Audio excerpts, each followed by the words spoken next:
Olá, tudo bem? Vamos a mais um simples e humilde entendimento dos escritos bíblicos. Será mesmo que toda a escritura bíblica ainda se aplica aos nossos dias? É o tema desse breve vídeo que eu quero passar para você. E se você discordar, gostaria que você colocasse no comentário o porquê, né? E se você concorda, fique à vontade também, tá? Que é o seguinte, nós devemos respeitar as épocas, nós devemos respeitar os remetentes, né? Nós devemos respeitar os destinatários, para quem foram escritas as cartas, para que época que elas foram escritas, se realmente isso vem até os nossos dias.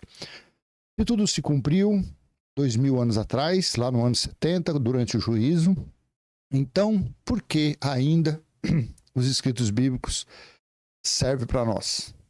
Porque quem acredita que o evangelho eterno foi estabelecido, entende-se que 66 livros do compêndio chamado Bíblia se cumpriu, e o grande mistério de Deus, falado aos profetas, aos servos, né, se cumpriu quando o templo caiu, quando foi tocada a 7ª trombeta. Então ali acabou tudo, não sobrou nada, a não ser depois do ano 70, como está lá em Apocalipse 22:11, que continue o injusto sendo injusto, o iníquo sendo injusto e sendo iníquo, o justo sendo justo e assim por diante. Ou seja, não é que acabou o fim dos tempos, né? O fim dos tempos chegou, o fim dos tempos foi o fim da lei de Moisés, o fim dos tempos foi os tempos que a nação de Israel dava as cartas, né? A grande prostituta do Apocalipse 17 e Apocalipse 19, que estava sentada sobre todas as nações, tribos, línguas e povos, dando ordens, controlando a vida das pessoas, aquele reinado se acabou, aquele tempo se acabou. Por isso que Jesus disse lá em Mateus 24, versículo 1 ao 3, quando ele estava sentado no Monte das Oliveiras com os discípulos, ele disse que daquela geração não passaria, que foi a geração dos 70 anos, e que ocorreria o fim dos tempos, a queda do templo e a volta dele. Se deu tudo lá no ano 70. Entre o ano 66 e a metade do ano 70 foi o grande dia do Senhor, né? Então, o que sobrou para nós? Palavras motivadoras, né? Palavras que nos levam a crer que existe um ser criador de todas as coisas, um soberano, um ser supremo. Aí a pessoa fala o nome, dá o nome que quer, Deus, Senhor, Jeová, Javé, Oxalá, Oxum, sei lá, é tanto nome. Tudo isso afunilando para o Criador, para o Espírito, para o quê? Para quem criou tudo. Uns mais gananciosos que outros, uns mentirosos mais que o outro, uns explorador mais que o outro, e assim continua. Todos religiosos na mesma pegada, na profanação, na blasfêmia, no menosprezo, tudo isso, né? Então aí muitos se utilizam dessa passagem aqui, de 2 Timóteo, capítulo 3, versículo 16. Eles se apegam nisso aqui. Olha aqui, ó, a diferença de dois textos. Na Nova Almeida Atualizada, NA, assim está: toda a escritura é inspirada por Deus e útil para o ensino, para a repreensão, para a correção, para a educação na justiça, a fim de que o servo de Deus seja perfeito e perfeitamente habilitado para toda boa obra. Veja que esse daqui, ele crava, nesse comentário ele crava que toda a escritura é inspirada por Deus. Quando você vai na Almeida Revista e Corrigida, que é um texto mais tradicional, toda a escritura divinamente inspirada é proveitosa para ensinar.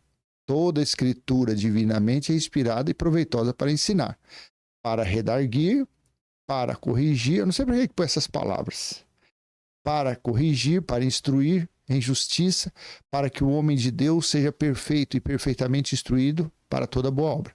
Então, qual é dos dois que tem mais sentido? Qual é a mais verdadeira? Seria a Almeida Revista Corrigida, quando ela fala toda a escritura divinamente. Ela não está cravando que toda a escritura foi divinamente inspirada. Já os outros textos, não. Toda a escritura é inspirada por Deus. Olha o "é" aqui, ó. Esse artigo, né? Eu não sei se é artigo definido aqui, fala toda a escritura é cravando, né? Afirmando. Toda a escritura divinamente inspirada é proveitosa. Então aí vem o dízimo. O dízimo está escrito no Antigo Testamento. O dízimo está escrito na lei. Ah, não, mas Jesus falou em Mateus 23, 23. Sim, antes da cruz é tudo lei. Jesus veio para cumprir a lei. O Novo Testamento começou a partir do livro de Romanos. Ah, mas não foi Atos? Atos dos Apóstolos. Mas ali eles ainda praticavam coisas no templo. Paulo rapou a cabeça. Paulo fez voto no templo. Então ali ele não tinha recebido ainda a sã doutrina. A doutrina saudável, a doutrina sem fermento de Moisés começou a partir do livro de Romanos. Ali começa o verdadeiro Novo Testamento, né? Principalmente para nós, os gentios. Claro. Então, o dízimo. Está escrito dízimo, mas o dízimo foi para os gentios? O dízimo que eram mantimentos. O dízimo na lei dada a Moisés, em Deuteronômio 14, Levítico 27, o dízimo era tudo que a terra produzisse anualmente, uma vez por ano. E aí? É para se cumprir hoje? Sendo que nem os judeus cumprem mais isso? Por quê? Porque esses dízimos, eles eram levados no templo que havia em Jerusalém.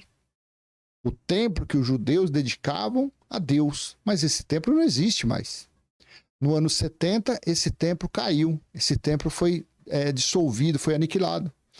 Em Apocalipse 21:3 diz que o templo, a partir do ano 70, se tornou espiritual.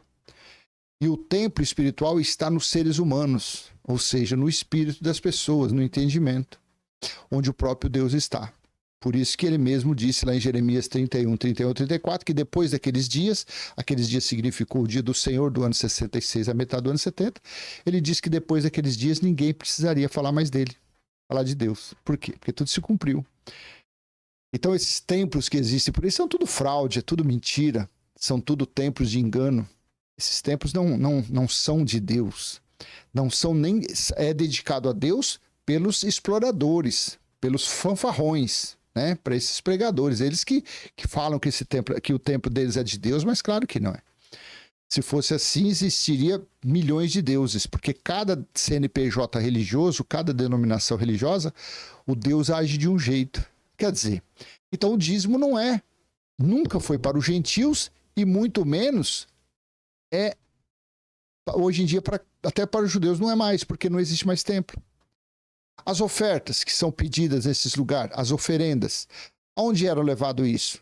Lá em Neemias capítulo 10 fala que era para a manutenção do templo e as festividades. O templo não existe mais. Salmo 122, versículo 4, foi dado um mandamento à nação de Israel para buscar Deus no templo em Jerusalém. Mas não existe mais o templo. A oferta da viúva pobre, onde era que consta isso? Ela estava colocando a oferta aonde? No templo, dedicada ao templo. Ela estava pagando o imposto ou a oferta dela era para os discípulos?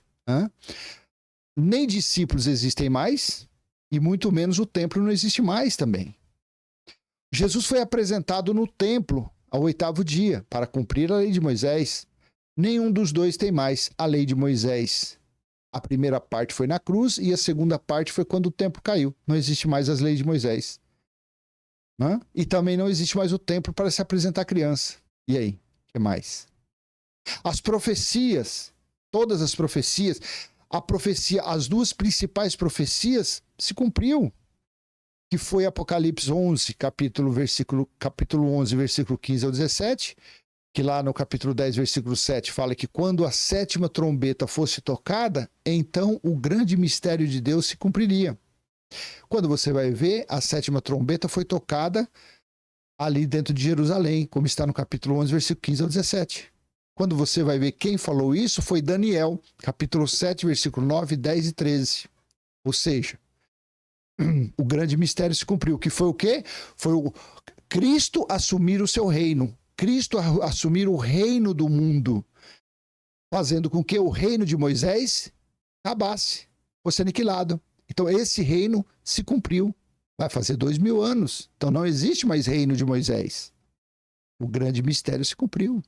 E o segundo grande mistério, outro maravilhoso, grandioso, foi o cumprimento do Vale dos Ossos Secos. Ezequiel capítulo 37, versículo, pode ler todo Ezequiel, mas no finalzinho lá do 26 ao 28, Deus falou que o cumprimento daquilo seria quando ele estabelecesse o tabernáculo dele no meio da nação de Israel e ele mesmo se fizesse presente.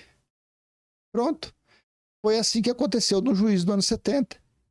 Foi derrubado o templo, porque em Hebreus 9, versículo 8, Apolo diz que era preciso derrubar aquele templo que estava de pé para ser estabelecido o outro, o santo do santo, o espiritual. Quando que foi dado fim à necessidade de anunciar que o reino de Deus estava próximo? Quando foi dado fim de anunciar que o evangelho devia ser pregado? No ano 70, quando se cumpriu tudo, quando o reino de Cristo foi estabelecido. Então, quer dizer, toda a escritura divinamente inspirada é proveitosa para ensinar, mas ela foi e ela é útil para isso, para te mostrar tudo o que aconteceu, mas não é para que nós venhamos seguir qualquer instrução. Ah, mas Paulo falou aos gentios, mas Paulo aguardava a volta de Cristo. Paulo aguardava o toque da 7ª trombeta. E você, acredita que a 7ª trombeta foi tocada, como está lá em Apocalipse 11, 15 e ao 17? Ah, não. Então tudo bem, então a graça é para você de Paulo. Continue nela, seja feliz nela. Eu não estou lá, porque a graça pregada por Paulo foi um favor imerecido de Deus aos gentios. Mas quando o reino foi estabelecido, quando o evangelho se cumpriu, você vai em Apocalipse 14, versículo 6, você vê que o evangelho eterno é para toda a nação, tribo, língua e povo. O reino de Cristo eterno, perpétuo, é para todos, incluindo judeus e gregos, para todos. E isso já vai fazer 2000 anos. Será mesmo que toda a escritura bíblica ainda se aplica aos nossos dias? O batismo, que os religiosos colocaram o nome de batismo, mas na verdade é a lei da purificação ou a lei da imersão, que é o nome correto, é a lei da purificação. João Batista praticava essa lei da imersão ou da purificação somente nos judeus, nos que faziam parte das 12 tribos de Israel. Ele mesmo disse que depois dele viria um mais poderoso que batizaria com o Espírito Santo, que foi o derramamento do Espírito Santo nos últimos dias, batizaria com fogo. Jesus lá em João 12, Lucas 12, agora me falha a memória, ele disse, eu vim para colocar fogo na terra, como eu gostaria que colocasse. Quando ocorreu o batismo com fogo? Ocorreu dentro dos muros de Jerusalém, entre o ano 69 e o ano 70. Mais especificamente no ano 70, quando Jerusalém quase toda foi destruída pelo fogo, e o templo foi destruído pelo fogo. Então os escritos bíblicos, eles servem para você como motivacional, serve para você entender toda a história bíblica, toda a história do grande dia do Senhor, toda a história do grande juízo de Deus. Você conhece os mistérios de Deus que foram estabelecidos, mas não serve mais de parâmetros para existir religiões. Não serve mais de base para existir templos religiosos dizendo que estão anunciando Deus, estão ganhando almas para Jesus, estão curando, salvando pessoas. Isso é uma grande mentira, isso é uma grande fanfarronice. A verdade é essa, tá bom? Então eu vou deixar esse breve vídeo com você, e se você tiver alguma dúvida quanto a qualquer passagem da Bíblia, pode colocar aí no comentário. Ah, eu tenho uma dúvida sobre essa passagem aqui, o que é que você me diz? E se foi útil, eu peço que você venha dar aquele joinha, venha comentar, venha curtir, venha se inscrever, ative o sininho. Se você quiser assistir mais vídeos desse canal, vá lá na descrição e tem lá um link. Você vai ter mais de 2.800 vídeos gravados, tá bom? Live, no momento, eu estou parado, porque minhas lives são muito cansativas. Eu sei, eu me coloco no lugar das pessoas, eu sei que então, enquanto eu não conseguir doutrinar para que eu venha fazer live de no máximo 1 hora, eu não vou fazer live. Não vou, porque eu não vou ficar perturbando as pessoas. Porque meia dúzia de pessoas gostam, mas claro que a maioria chega à noite e quer descansar. Aí pega um camarada falando 2 horas, 2 horas e meia, 3 horas. É um absurdo. Então, quer dizer, eu tô com aquele senso de me toquei, sabe? Sabe quando você se toca, que você tá sendo inconveniente? Então eu me toquei. Por enquanto eu não vou fazer live. Por enquanto não. Tá bom? Vamos ver se eu consigo aprender a falar menos. Tá bom? Então um abraço, um aperto de mão. Até mais. Tchau, tchau.